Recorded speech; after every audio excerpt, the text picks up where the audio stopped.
ISO FileMaker Magazine, the professional's resource for FileMaker know-how.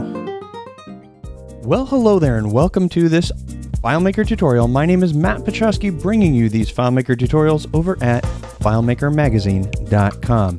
In this video tutorial, we're taking a look at the topic of building FileMaker Pro iOS apps. This is for running on mobile, iPad, iPhone, you name it. This is a quick start guide, so I'm not going to be able to go through every single detail of everything that's possible within the realm of building mobile applications using FileMaker Pro.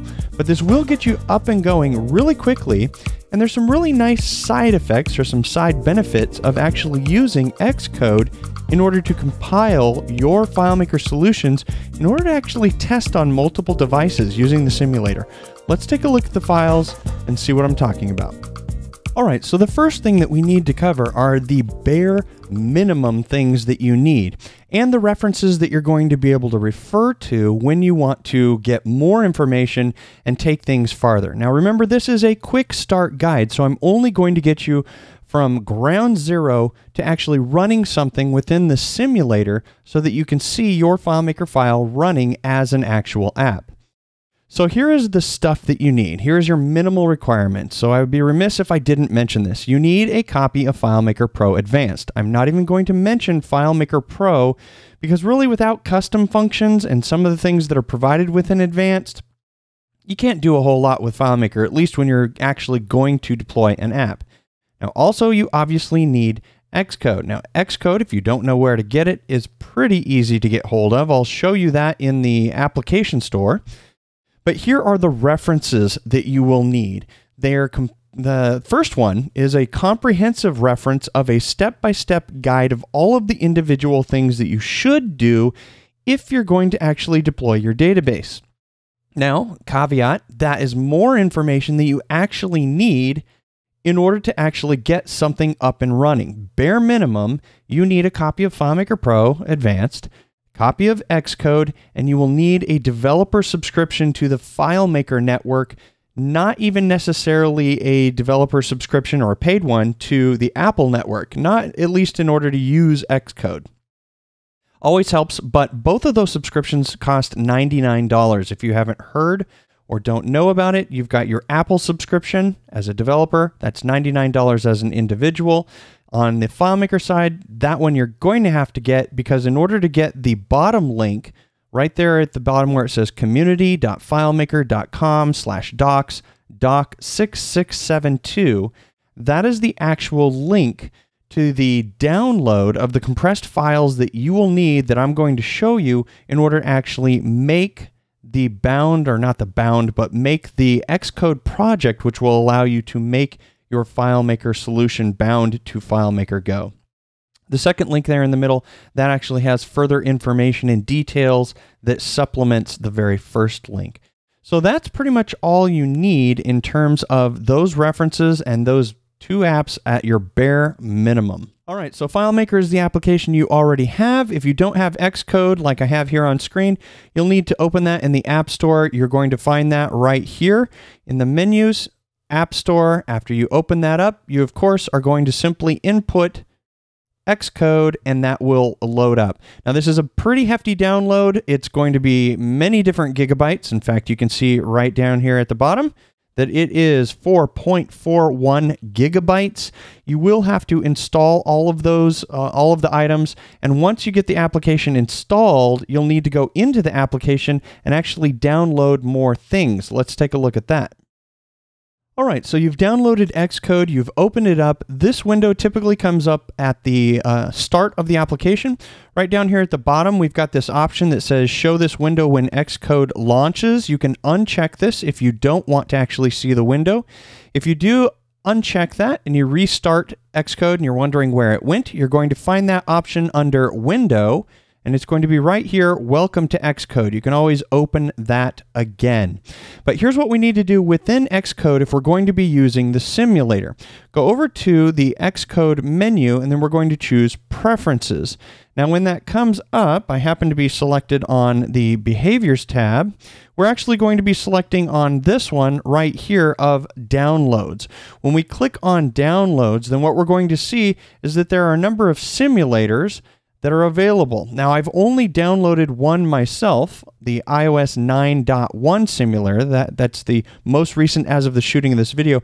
But if you want to simulate other versions of the operating system, let's say you don't have an older device to test your FileMaker database against because you've already upgraded your own iPad, iPhone, etc., no problem. Simulators to the rescue. Download whatever simulators you want to use in order to test against.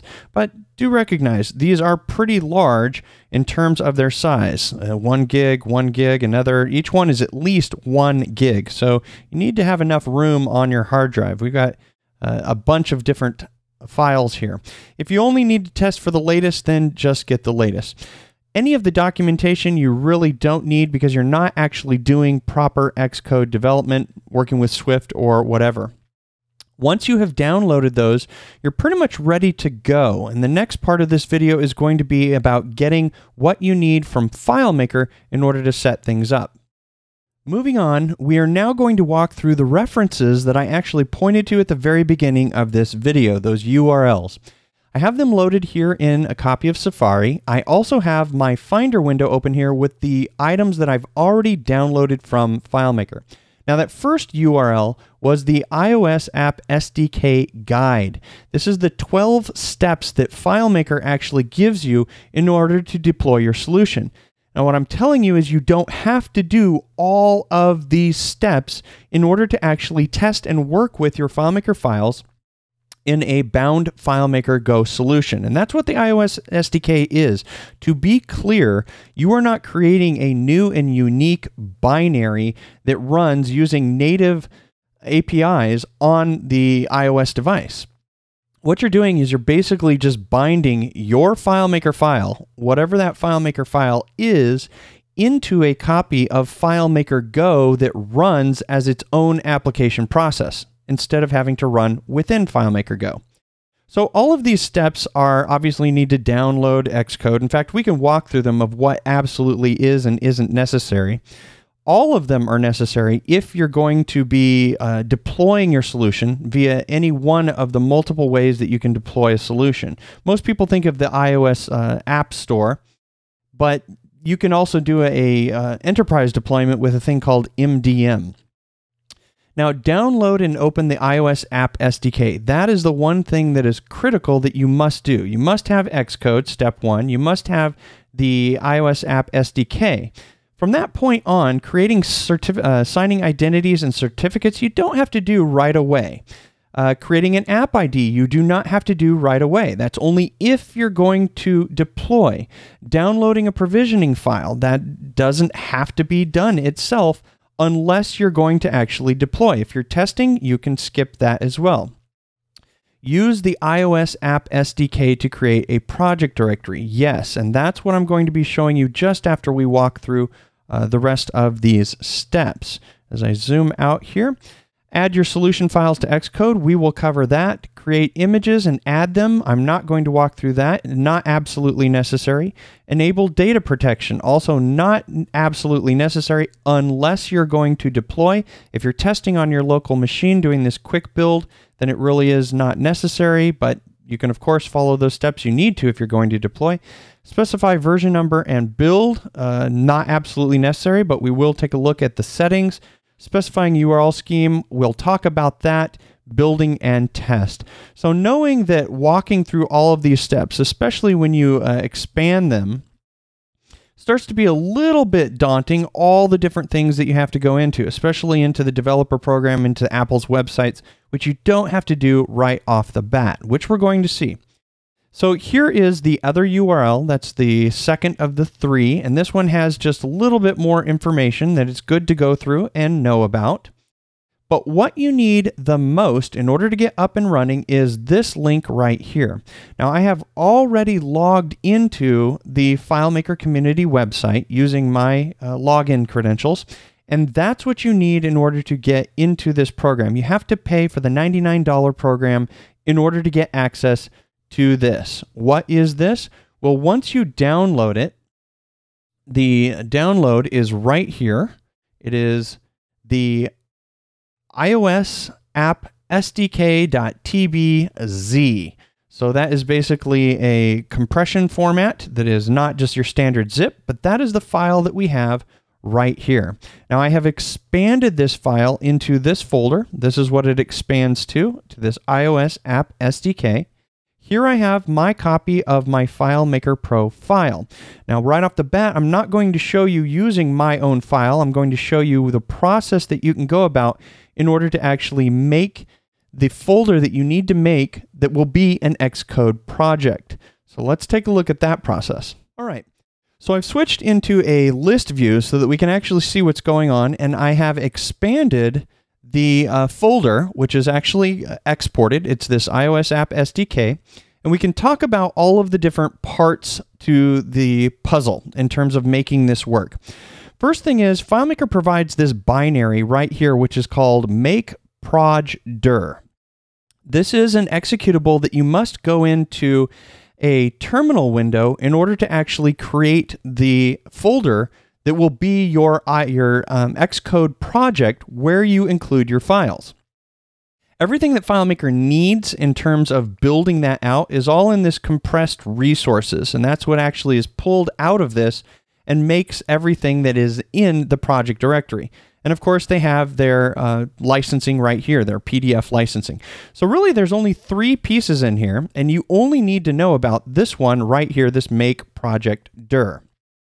So the next thing that we're going to be walking through is what that process looks like and how we specify where this is going to go and what we specify in terms of the application. All right. So for the sake of clarity, I am going to give you a little bit of naming or how I'm going to be referring to these things. This file that is provided in the iOS App SDK I'm calling it a binary, but for all intents and purposes, it is an application. This application can do things for us, and it has help and information embedded within it. But in order to work with it, we need a terminal window. Now here I have a copy of iTerm. I happen to be using iTerm. It's an alternative to Apple's terminal application, which I can bring up. Let's bring it up. Yours may look like this. It'll be white and it'll have some information. It won't have this colored prompt because I've changed my shell. All of these errors are coming because terminal is not actually configured here on my machine. Ultimately, what we're looking for is basically this right here, where we get a prompt which is just waiting for us to input some type of information. Now, the first thing we need to do is we need to get into the folder where the binary is. And here's the cool thing. This works for terminal and iTerm. I can type in this shortcut called CD, which stands for change directory. And you can simply go over to the Finder and drag a folder into your terminal window. What it will do is, as we just saw, it will magically expand your path out, allowing you to now just hit the return key. And now, according to my prompt, I can see that I'm actually in the folder where the binary file is. Now, anytime that we want to refer to this binary file, the easiest thing is to use the dot, which means this current directory, then a slash, and I can start to type the actual binary itself, MAK. I can then use the tab key, and that will expand out. So what we're saying is on the command line, hey, this is the application that I want to run. Now, universally, there are what are known as switches for any of these applications, or as I'm calling them, binaries. -H is pretty much universally, it means give me the help for this particular program. So when I type that, or I hit return on that -H, and I scroll this out, we can actually see what's going on in terms of what this wants in terms of all of the different settings, and that is right here. It wants the optional switches, the project path, the app name, and then the app bundle identifier. Now, the app bundle identifier is something that you, within that 12 steps provided by FileMaker, if you've gone into your developer account, you will have created an official bundle identifier which correlates to your developer account. This is what you need if you're going to deploy officially through one of Apple's mechanisms, Test Flight, or through the App Store, or for MDM. You do not need it, however, in order to test and work with Xcode and work with your applications. You can make up whatever you want. It can be junk. So I'm going to type what it has up there, make project dir.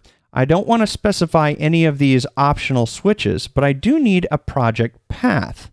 So that project path can pretty much be anywhere on your machine. In fact, if I wanted to, I could go over to this folder and I could make a new folder and I could call it let's just call it iOS app. Now what happens is I can drag this in here as my project path, and it will copy that path in there. See if that, yep, there it is. It got expanded right there. But the problem is this binary does not want the folder, or this application, this make project dir, does not want the folder to already exist because it would assume that it's writing over it. So I would now have to delete this folder right there. That's a little bit of a hassle, and I don't like doing that. In the shell, there is a shortcut that you can use, which is simply just $pwd, which basically stands for print working directory.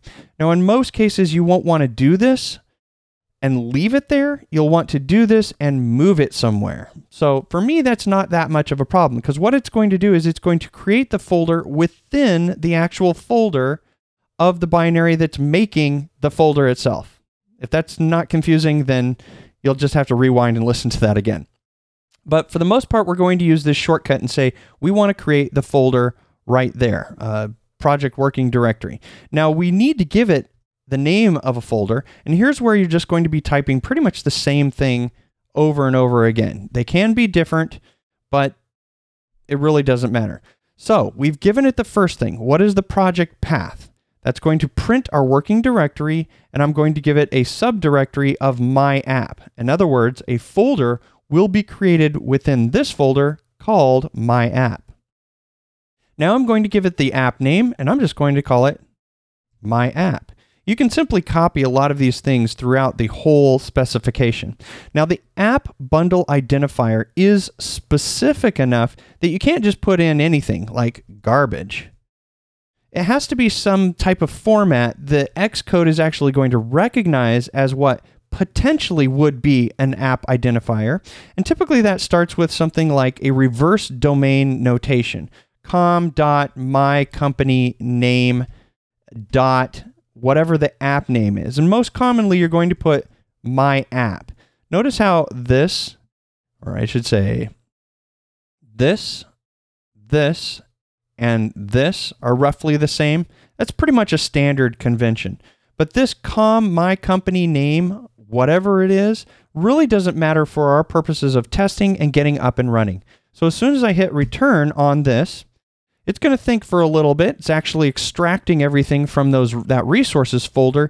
And you can see right here, if we go over to the Finder, that it created this folder right here called My App.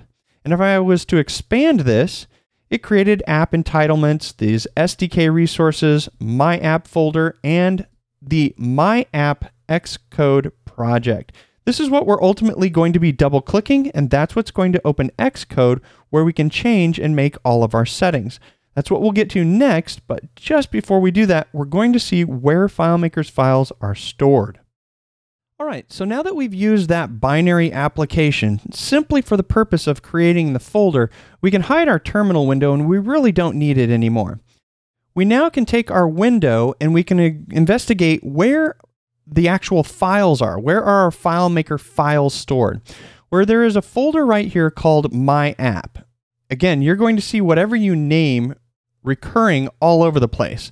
The main folder, an embedded folder within that, the name of the Xcode project, as well as the name of the bundle identifier. In the folder named according to whatever you named your app, you're going to see a number of folders, and really the only one that you're primarily interested in is this one right here of solution files. Now the very first thing that FileMaker does is FileMaker creates and puts a placeholder.fmp file there for you and starts off with that being the primary file specified. Now when your application is going to launch this copy of FileMaker Go with your own icons, etc., it needs at least one primary file. You are not limited in terms of the number of files that you can have. You can have as many solution files as you want in here. In fact, let me show you the process that I use in order to actually create a new file in this solution files folder. It's actually pretty convenient. As I zoom out here, I'm going to switch over to FileMaker. And let's say I'm going to go up to, I want to create a new solution. FileMaker is then going to prompt me, where do I want that new solution?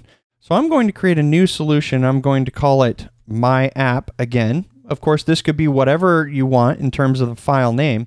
But the nice thing is, in the Finder, you again can simply drag things from the Finder into Windows.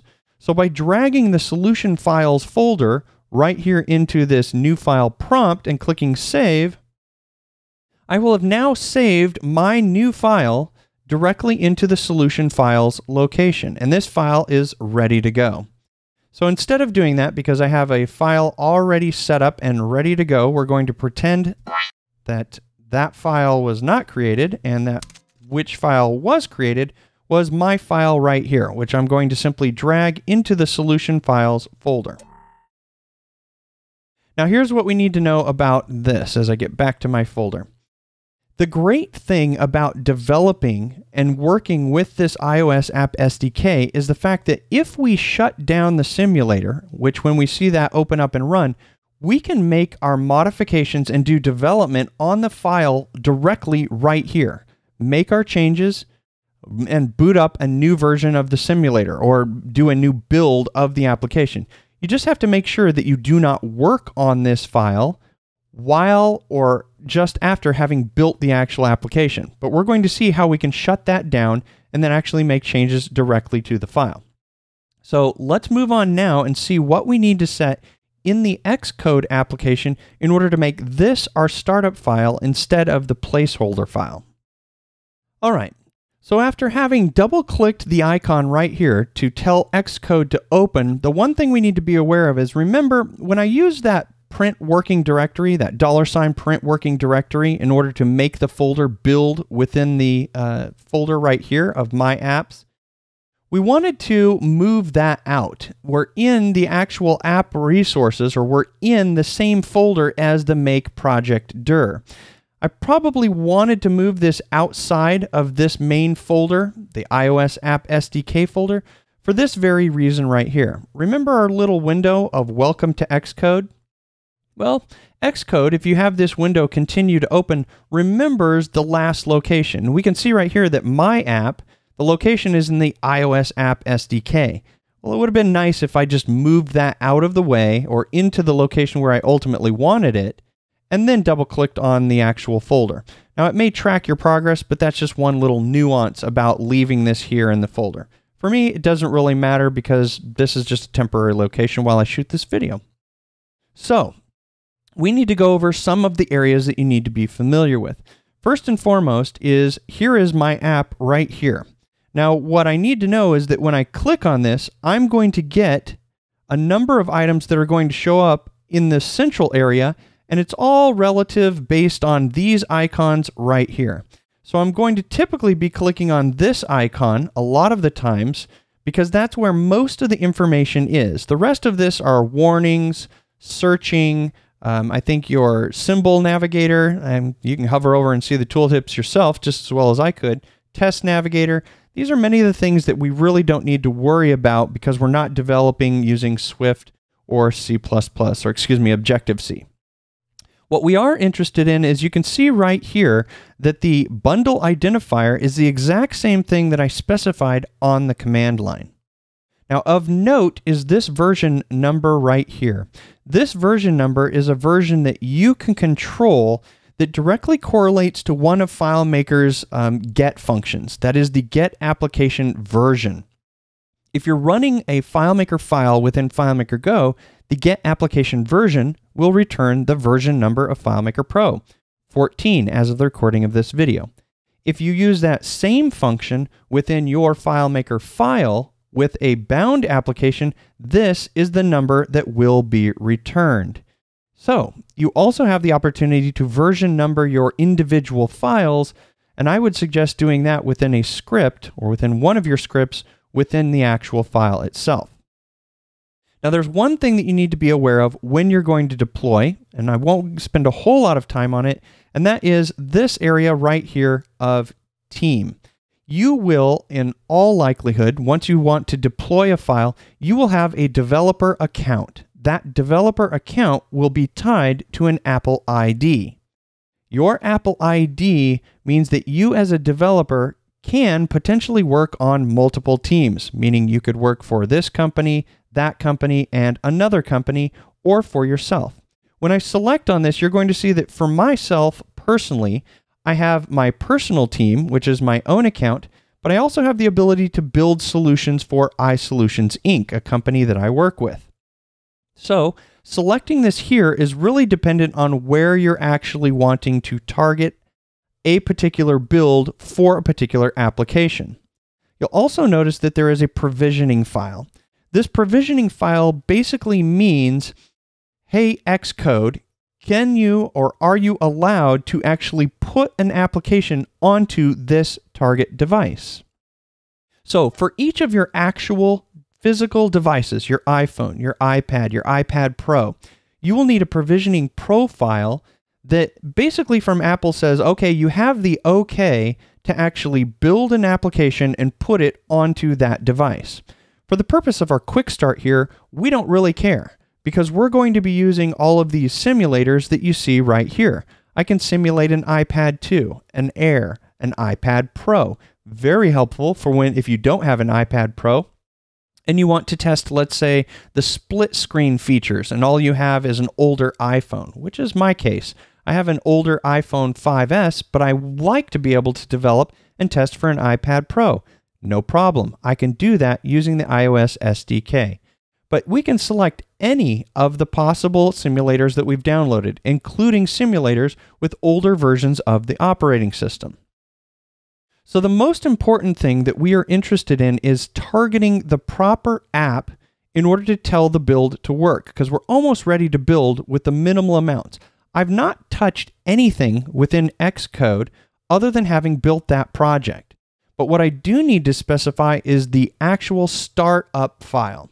That's done within the within the info settings, but it's also most importantly done within the configuration file that FileMaker builds as part of that make project dir binary. So this binary right here built my project directory, which is right here, and one of those files that it created was this config file. Now I don't have to open this file in a separate editor. What I'm going to do is I'm going to find everything that's within my project folder within the My Project folder. It's always a matter of just finding it. So as I expand this right here, I can see that text file right there. So all I need to do is I need to change one setting in order to specify what is the launch solution. In fact, we can see right here when I zoom in that here is all of our information. FileMaker needs this information of what is the launch solution, and here is the default file that FileMaker starts with, that placeholder.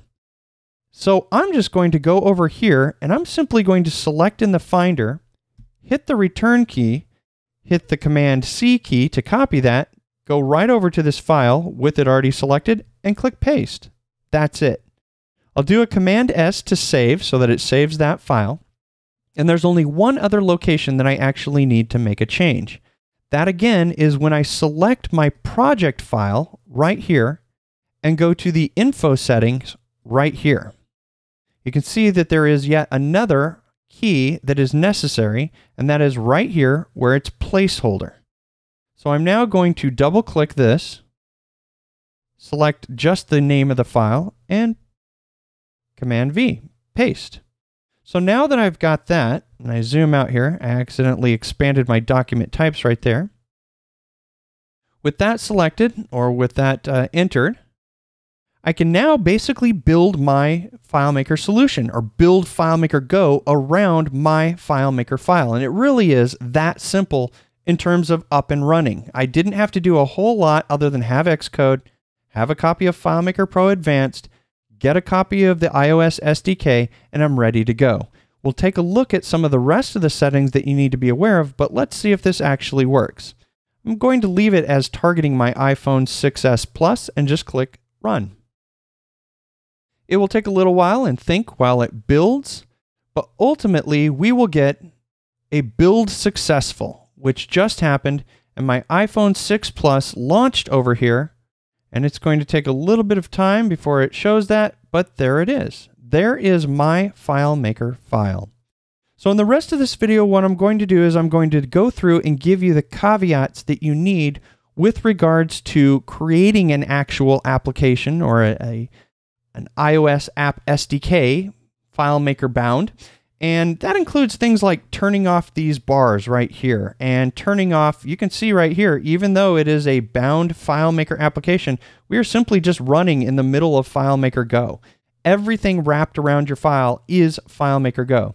You notice that we can't close the file, and that's because when you bind your FileMaker files within the iOS App SDK, you're creating an application, and that application is either offloaded out of memory or it just stays open and running, and that memory of that application is simply flushed as memory is consumed by other applications. It's the primary reason that you can, within your iPhone or within your iOS device, open up all of your applications, and they can all be open and potentially loaded, but the application and what happens is flushed out of memory.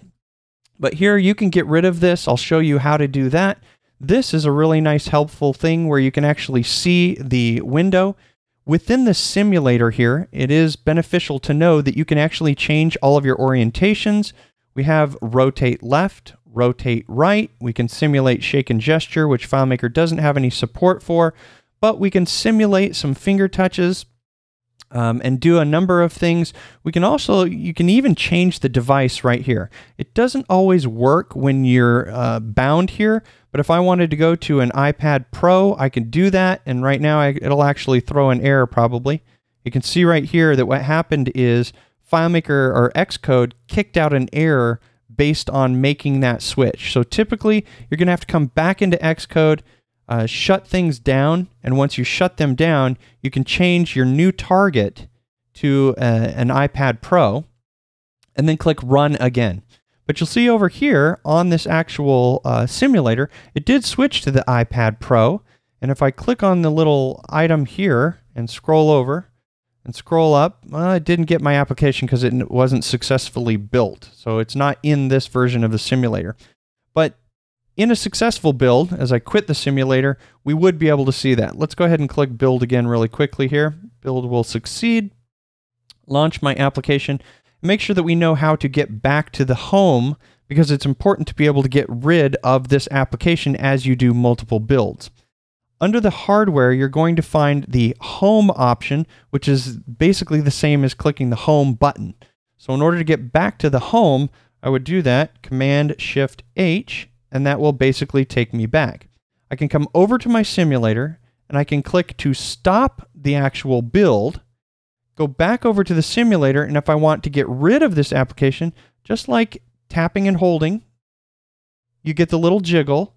You can delete that app off of the simulator, delete it, and then go ahead and hit the home button key again, which is Command-Shift-H. So there we go. It's just ready, and if I needed to go make my changes, this is when I would be able to go over, double-click on my application. Here it is opened in FileMaker.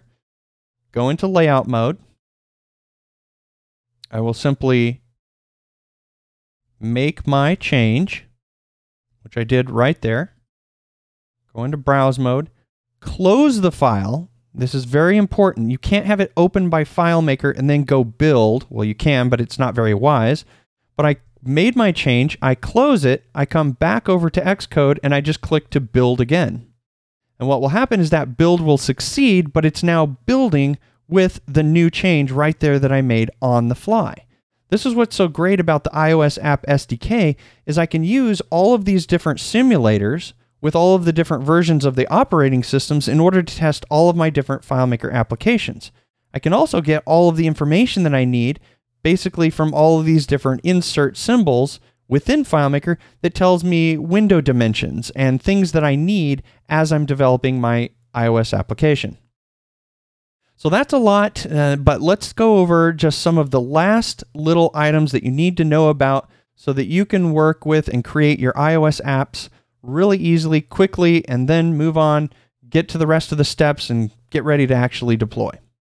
All right, so let's go through the last remaining details that you need to know about. There's a lot of little pieces, and you're going to find a lot more information in that comprehensive 12-step guide that FileMaker has in terms of what you need to set.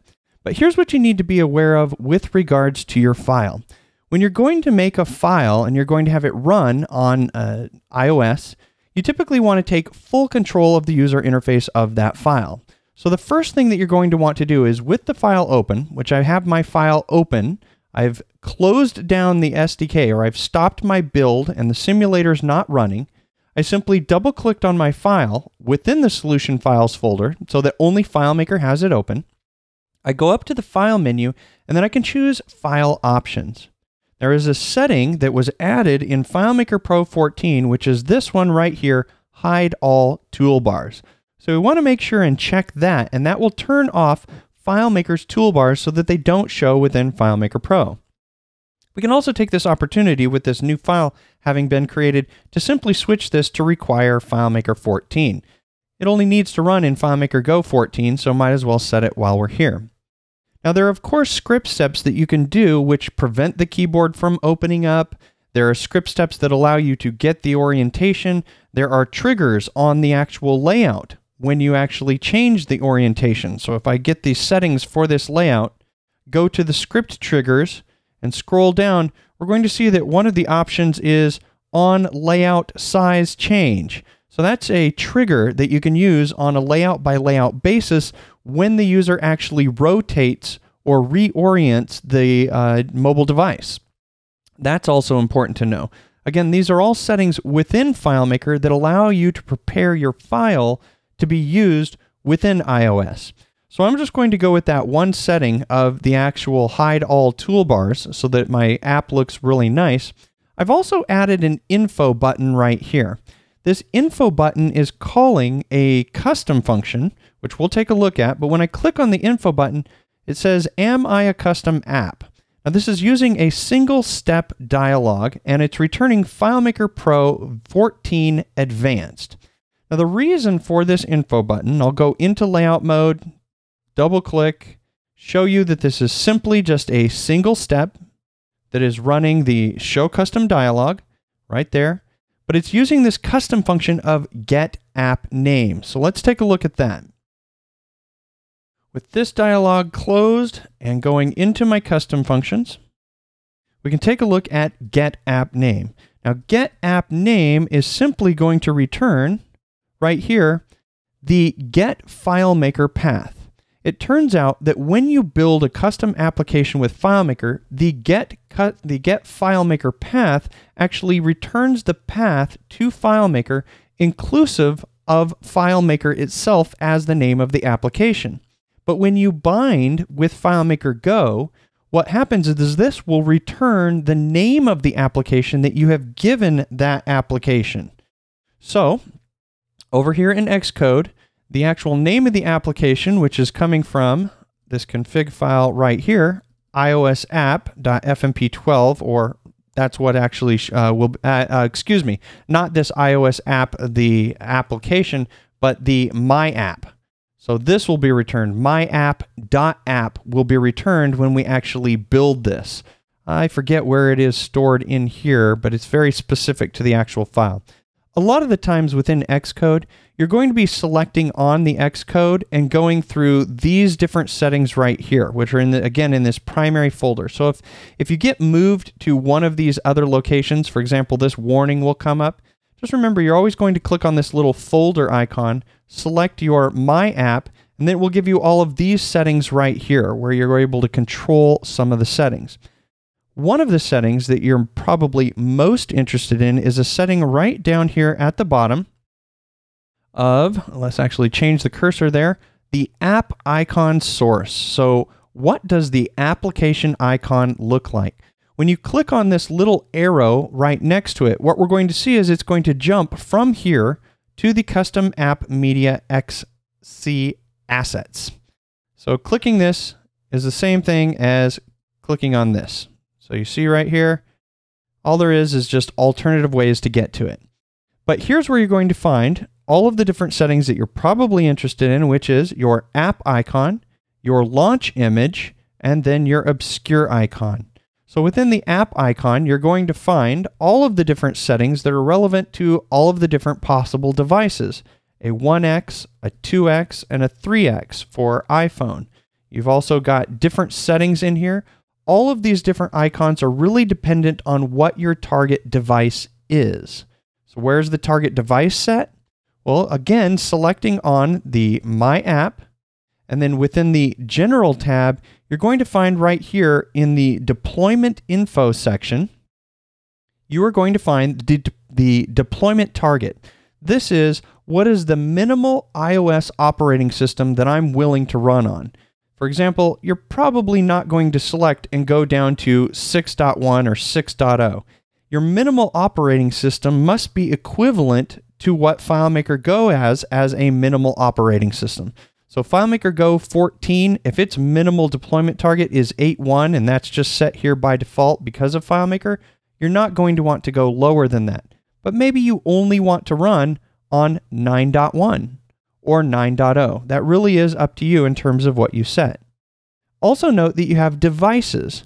A universal iPad application or a universal application means that you're going to run on both iPad and iPhone.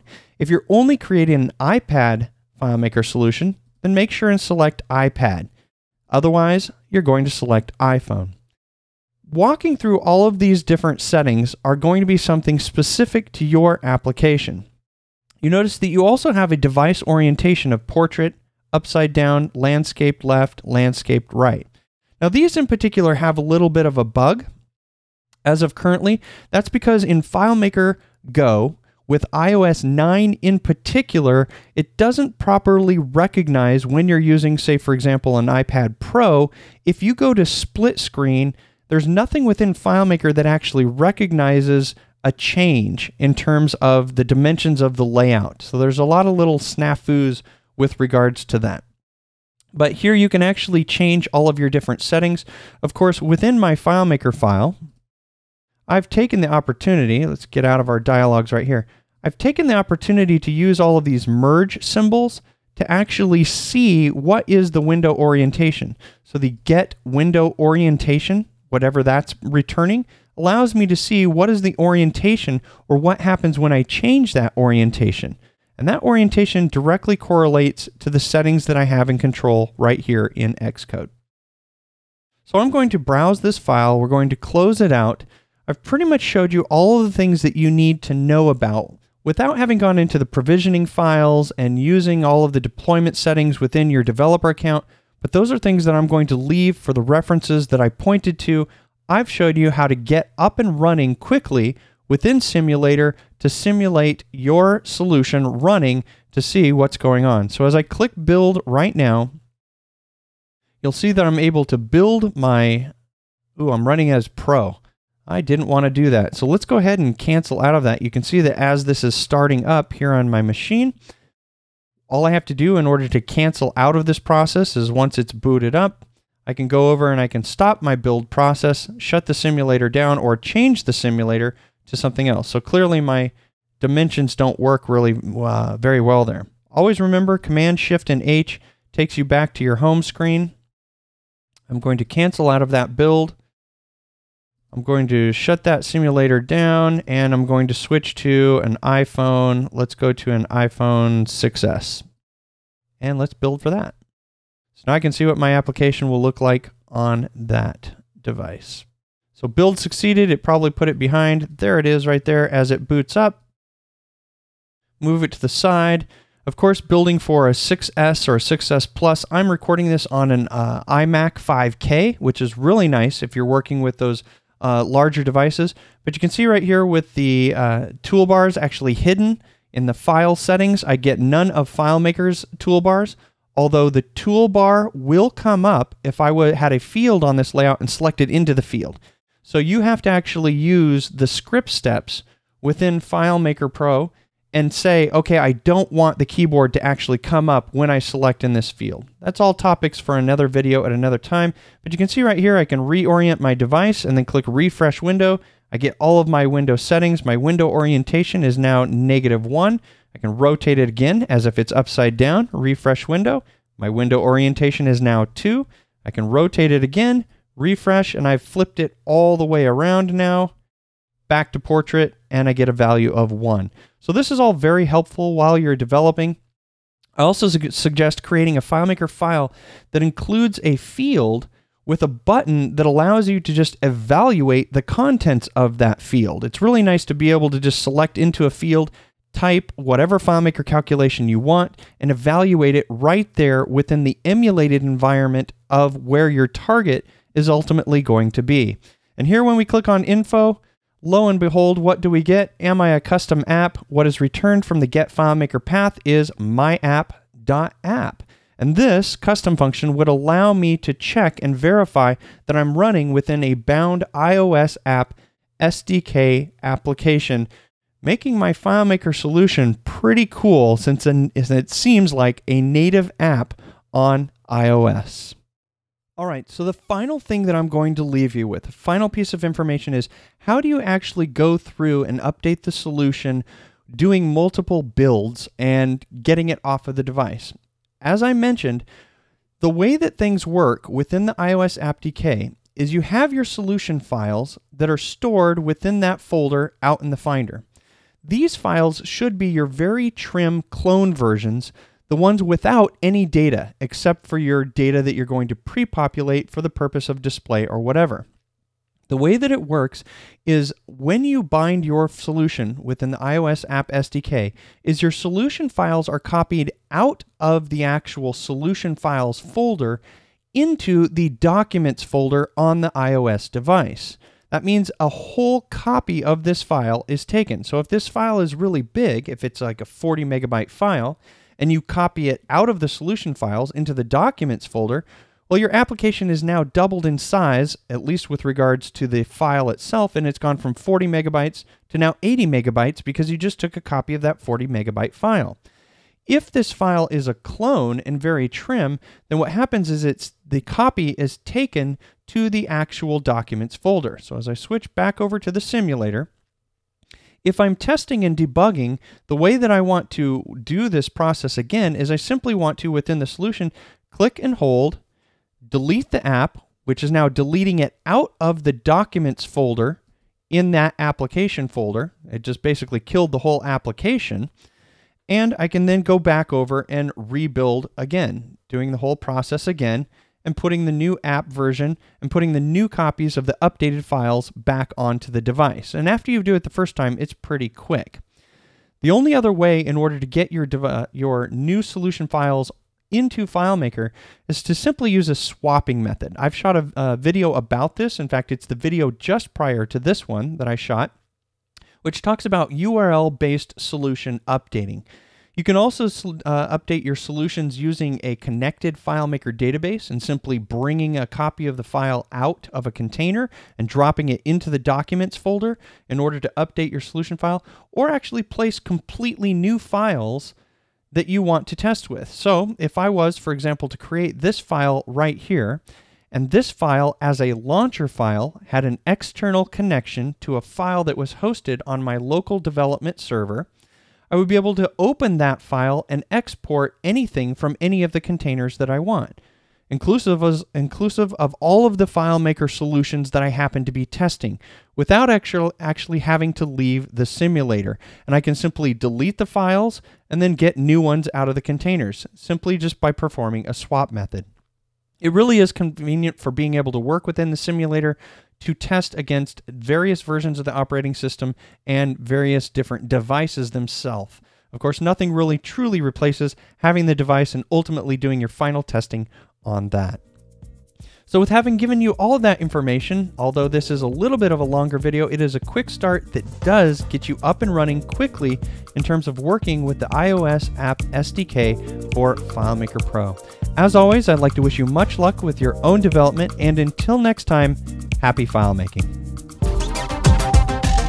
We hope you've enjoyed this video tutorial, and we'd like to say thank you for your subscription and your support. If you're not already a subscriber, head on over to www.filemakermagazine.com/subscribe for more information about the benefits of joining.